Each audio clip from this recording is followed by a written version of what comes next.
सुन लो दोस्तों, स्वागत है आप सब लोगों का बबलू कुमार डांसर बॉय जी के चैनल में। और आज हम आप सब लोग के लेके आए हैं हिप हॉप पे कुछ बेसिक स्टेप जो कि आप सब लोग भी सीख सकते हैं। सो हाँ दोस्तों, आप सब लोग भी सीख सकते हैं। चलिए आप लोगों का ज़्यादा समय नहीं लूँगा, वीडियो स्टार्ट करता हूँ। और वीडियो स्टार्ट करने से पहले अगर आप सब लोग मेरा चैनल सब्सक्राइब नहीं किए हैं तो प्लीज़ सब्सक्राइब कर ले, ताकि मैं कोई भी वीडियो डालूँ तो आप लोग के पास सबसे पहले पहुँच जाए। चलिए वीडियो स्टार्ट करता हूँ।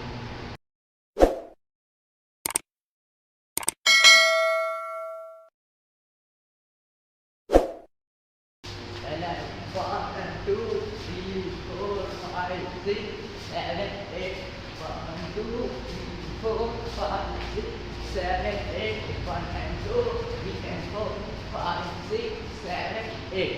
तो दोस्तों पहले क्या, पहले जंप 1 and 2 3 and 4, इनके साथ 1 and 2 3 and 4 जंप करना। पहले right side 1 and body left side 2, left side 3 and right 4, 1 and 2 3 and 4 5 6 7 8। पहले राइट साइड जंप करके जाना 1, left side 2, left side 3 and right side 4। इनके साथ 1 2 3 and 4 5 6 7 8।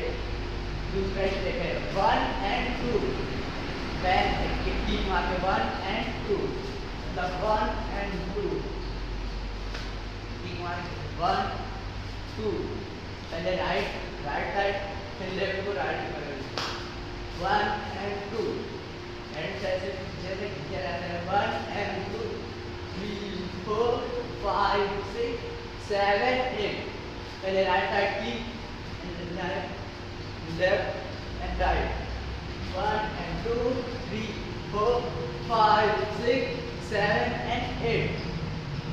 पहले राइट को 1 and 2 3 and 4 5 6 7 8। दूसरा स्टेप में क्या करना, किक मारना 1 and 2 3 लेफ्ट 1 2 3, मतलब किक मार के जंप करके राइट साइड जाना है 1 and 2 3 and 4 5 and 6 7 8 and test करो 1। पहले राइट हैंड ऊपर साइड लेफ्ट नीचे 1 and 2 3 and 4। पहले राइट पैर किक है 1 and 2 3 and 4 5 and 6 7 and 8। Right kick रखना है लेफ्ट राइट के पीछे, लेफ्ट किक रखना है लेफ्ट के पीछे राइट एंड के साथ 1 and 2 3 and 4 5 and 6 7 and 8। So hello दोस्तों, उम्मीद करता हूँ कि वीडियो आप सब लोग को पसंद आएगा। पसंद आए please like share subscribe comment कर दे, और ऐसा वीडियो पाने के लिए कमेंट करें। चलिए मिलता हूँ अगले वीडियो में, तब तक के लिए बाय बाय।